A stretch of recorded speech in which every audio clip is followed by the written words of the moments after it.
Assalamualaikum warahmatullahi wabarakatuh. Baiklah, di sini saya Fitria Ulfasari dengan NIM J1A1180058 dari kelas R001 akan mempresentasikan hasil dari tugas teknologi baking dan konfeksioneri saya yang berjudul Substitusi tepung tempe pada pengolahan roti. Adapun dosen pengampu dari mata kuliah ini yaitu Ibu Silvi Leila Rahmi, STP MSc. Latar belakang. Roti merupakan produk olahan terigu, dibuat dari adonan terigu yang difermentasikan oleh ragi roti. Bahan baku utama yang digunakan dalam proses pembuatan roti manis adalah tepung terigu. Mengingat Indonesia bukan negara penghasil gandum, untuk mengurangi impor tepung terigu perlu dicari bahan yang berasal dari bahan pangan lokal yang dapat digunakan untuk substitusi terigu. Tepung tempe adalah tepung yang terbuat dari tempe yang dikukus lalu dijemur sampai kering dan digiling menjadi tepung. Tepung tempe di sini sebagai bahan utama yang disubstitusikan dengan tepung terigu. Tepung tempe memiliki rasa yang hambar dan tidak memiliki rasa kedelai lagi. Walaupun demikian, kandungan proteinnya tetap tinggi. Karena itu, walaupun dicampurkan ke panganan lain, tidak akan mengubah rasa asli panganan tersebut. Adapun jurnal yang saya ambil dari tugas ini ada 3 jurnal yang berjudul 1. Substitusi tepung tempe pada produk beragi, 2. Penambahan tempe kedelai, glycine max, kukus dan lama penyimpanan terhadap karakteristik roti kering. 3. Evaluasi mutu roti manis dari tepung komposit, yaitu tepung terigu, pati sagu, dan tepung tempe. Pembuatan tepung tempe. Yang pertama dilakukan pengirisan dengan ketebalan 0,5 sampai 1 cm. Kemudian pengukusan menggunakan oven selama 3 jam pada suhu 80 derajat Celcius.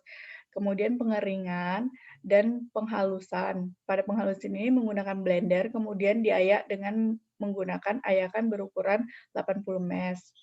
Roti tawar. Dalam pembuatan roti tawar digunakan metode Moffitt strike dough, di mana tahapan metode ini meliputi pencampuran lemak, gula, garam, susu, flavoring agent sampai tercampur merata. Kemudian penambahan cairan sampai tercampur merata. Kemudian penambahan sisa tepung dan ragi kemudian dicampur sampai adonan kalis. Pembuatan roti tawar yang pertama, pencampuran bahan yang terdiri dari tepung terigu, tepung tempe, susu, yeast, garam, margarin, dan air. Kemudian diaduk sampai kalis.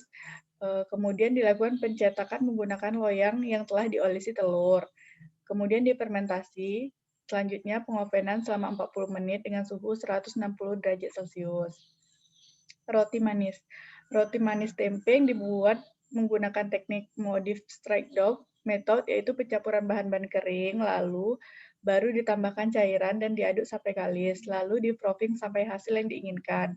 Produk yang dibuat memiliki karakteristik tekstur yang lembut dan ringan, harum, manis, lalu diberi topping warna-warni seperti pelangi dan diberi isi brownies.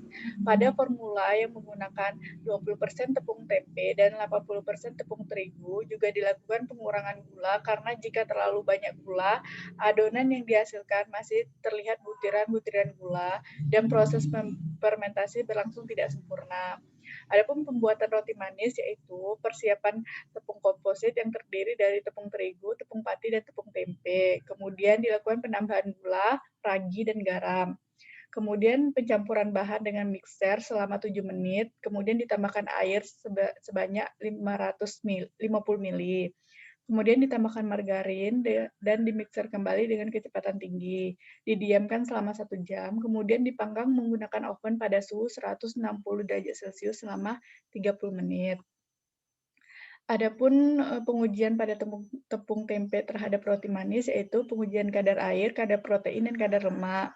1. Kadar air. Pengamatan yang dilakukan pada kadar air roti manis menunjukkan adanya kecenderungan peningkatan kadar air seiring dengan bertambahnya presentasi tepung tempe yang digunakan. Hal ini disebabkan oleh kandungan protein pada tepung tempe memiliki sifat mudah mengikat air. Air yang terikat tidak akan dilepas saat pemanggangan roti dan dihitung sebagai kadar air. Menurut Winarno pada tahun 2004, interaksi antar molekul air dengan sisi hidrofilik protein terjadi melalui ikatan hidrogen. 2. Kadar protein. Hasil penelitian Kurniawati dan Ayu Staningwarno pada tahun 2012 menunjukkan penggunaan tepung tempe sebesar 25% akan menghasilkan roti manis dengan kandungan protein sebesar 14,38%. Sedangkan menurut Mahmud pada penelitiannya pada tahun 2009 menyatakan bahwa tepung terigu memiliki kadar protein sebesar 8,9% dan pati sagu sebesar 0,7%. Tepung tempe memiliki kadar protein yang lebih tinggi, yaitu 46,1%. Peningkatan penambahan tepung tempe akan meningkatkan kadar protein roti manis. Hal ini sesuai dengan referensi bahwa kandungan protein tepung tempe jauh lebih tinggi dibandingkan dengan tepung terigu maupun pati sagu.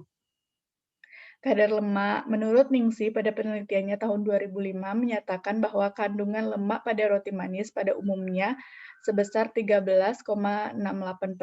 Rata-rata kadar lemak pada penelitian ini berkisar antara 5,01% sampai 8,67%. Rata-rata kadar lemak masing-masing perlakuan roti manis tersebut belum memenuhi standar mutu roti manis, yaitu maksimal 3%.